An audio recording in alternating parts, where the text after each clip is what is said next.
በስመ አብ ወወልድ ወመንፈስ ቅዱስ አሐዱ አምላክ አሜን። ሰላም የልዑል እግዚአብሔር ቤተሰቦች እንደምን ሰነበታችሁ? እንኳን የዐቢይ ጾም 7ኛ ሳምንት ኒቆዲሞስ በሰላም በጤና አደረሳችሁ አደረሰን። የዐቢይ ጾም 7ኛ ሳምንት ኒቆዲሞስ ክፍል 7 ይዤላችሁ ቀርቤያለሁኝ። እስከ መጨረሻ አዳምጣችሁ ላይክ፣ ሼር፣ ሰብስክራይብ አድርጋችሁ ላልደረሳችሁ እንድታደርሱልኝ እያልኩኝ በልዑል እግዚአብሔር ስም በትህትና እጠይቃለሁ። ኒቆዲሞስ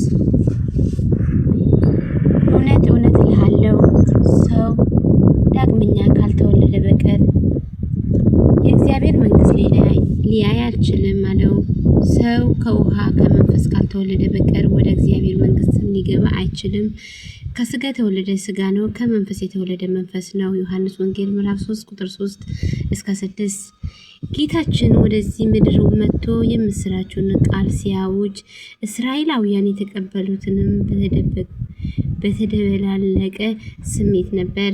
በአንድ በኩል ሕዝቡ ለብዙ ዘመናት በባርነትም ሲገዛ ስለነበረ ከሮማውያን ቅኝ ግዛት ነፃ የሚያወጣቸውም መሲህ ይፈልጋሉ። በሌላ በኩል ደግሞ ሕዝቡ ለብዙ ዘመናት በባርነት ቀንበርም ስለደከመ ተስፋ በመቁረጥም ተዳክሞ ነበር። መሲሁም ቢመጣ እንኳ ይመጣል ብለውም የሚጠብቁትን ጦር ይዞ ሰራዊት ማስከትሎ ነው ብለው ያምኑ ነበር። ስለዚህ ነው ክርስቶስም መሲህ ነኝ ብሎ ሲመጣ ለመቀበል ፈቃደኞች አልነበሩም።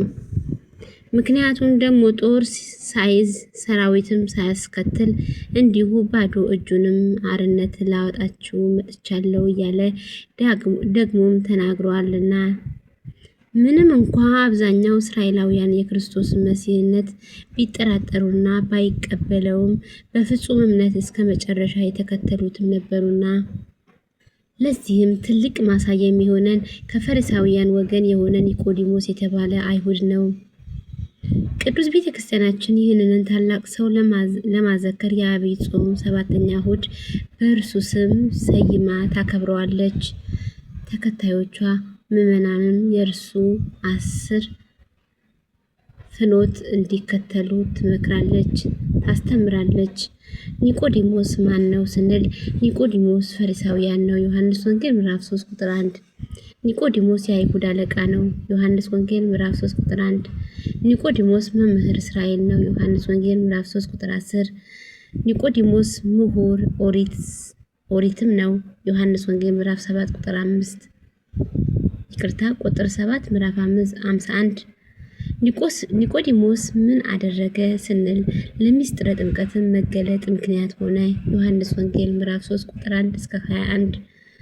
አዋቂ ነን የሚሉትም አሳፈራቸው። ዮሐንስ ወንጌል ምዕራፍ 7 ቁጥር 51።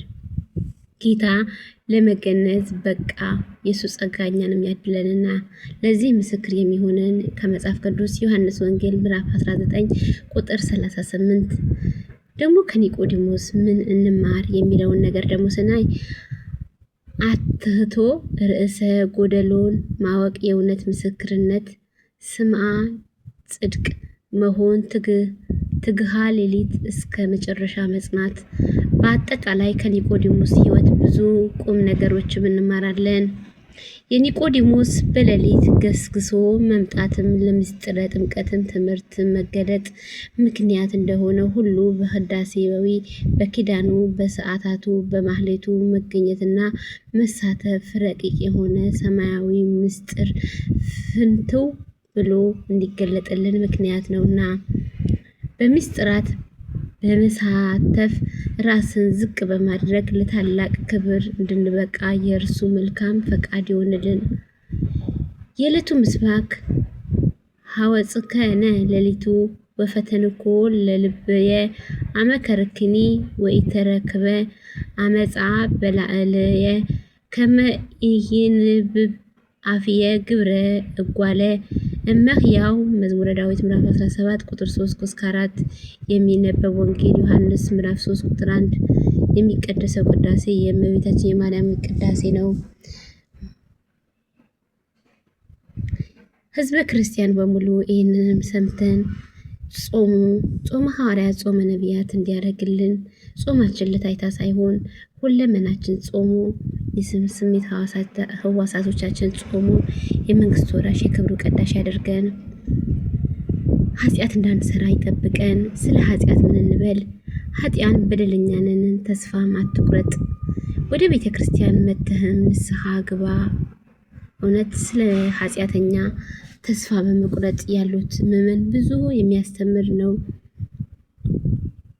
ኃጢአት ሰርተሃልን እግዚአብሔርን በድያለሁ ብለው ለመናዘዝም የሚጠይቅህ ድካምንም ጥረትንም እንደምን ያለ ነውና በድያለሁ ይቅር በለኝ ለማለት የሚጠይቅህ አይነት የህይወት መንገድ ወይም እንደምን ያለ መከራ ነው።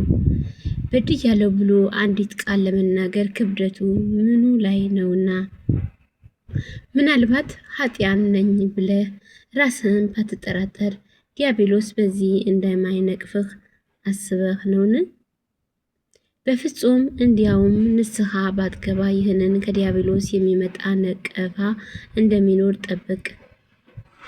ሕዝበ ክርስቲያን ሆይ የከሳሽ ግብሩ ንስሐ እንዳትገባ መከልከል በዚያ ንስሐ ባልገባውበትም በደልም አንተ መውቀስ ነውና ንስሐ ባትገባ ይህንን ጠብቅ። ስለዚህ ለቅጽበትም ያህልስ እንኳ የማይታየኝ ከሳሽ እንዳለ አውቀህ ለምን እንዳይወቅስህ አትከለክለውም? ለምን በድለ ተናዘሃል አታስወግዳትም? ኃጢአት ሰርተሃልና ወደ ቤተ ክርስቲያንምና በድያለሁ ብለህም እግዚአብሔርም ንገረው። እኔ ከዚህ ውጪ ከአንተ የምፈልገው ሌላ ምን ነገር የለኝምና መጽሐፍ ሲናገር ትከብር ዘንድ አንተ አስቀድመህ ኃጢአትንም ተናገር ይላል። መጽሐፈ ኢሳይያስ ምዕራፍ 43 ቁጥር 26። ስለዚህ ኃጢአትን ታስወግዳት ዘንድም ተናዘዛት። ይህን ለማድረግ ድካም ጥረት አይጠቅምም። አንደበተ ርቱዕ መሆን አያሻህም። ገንዘብ መክፈል አያስፈልግህም። ወይም ከነዚህ የመሰሉ ሌሎችም ነገሮችም አያስፈልጉህም። አስቀድመህ በደልህን በስቂለ ሕሊና በነቂኸ ልቦና ሆነ አስባትና አንዲት ቃል ተናገር። በድያለሁ ብለህም ተናዘዝ። ንስሐ ለመግባት ግቦ መክፈል አያስፈልገውም።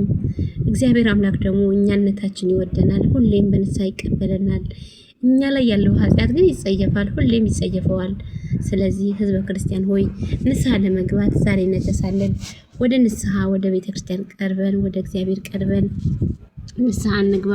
ንስሐ ስንገባ ደግሞ አባቶቻችን ሲያስተምሩን ብቻ ለቄሶች ነግረን አባ ይሄን በድያለሁ ይሄን ሰርቻለሁ ብቻ አይደለም።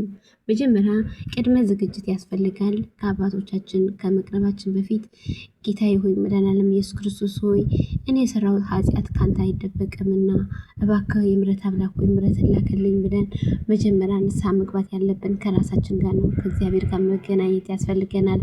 ከዛ በኋላ ነው ያው በሰማይ የታሰረው በምድር የታሰረ ነው፣ በምድር የታሰረ በሰማይ የታሰረ ነው እንደሚል ቃሉ ለቄሶች ለአባቶቻችን ለንስሐ አባቶቻችን የምንናገረው በሁለተኛ ነው እንጂ የመጀመሪያ መናገር ያለብን ከራሳችን ጋር መነጋገር ነው ያለብን።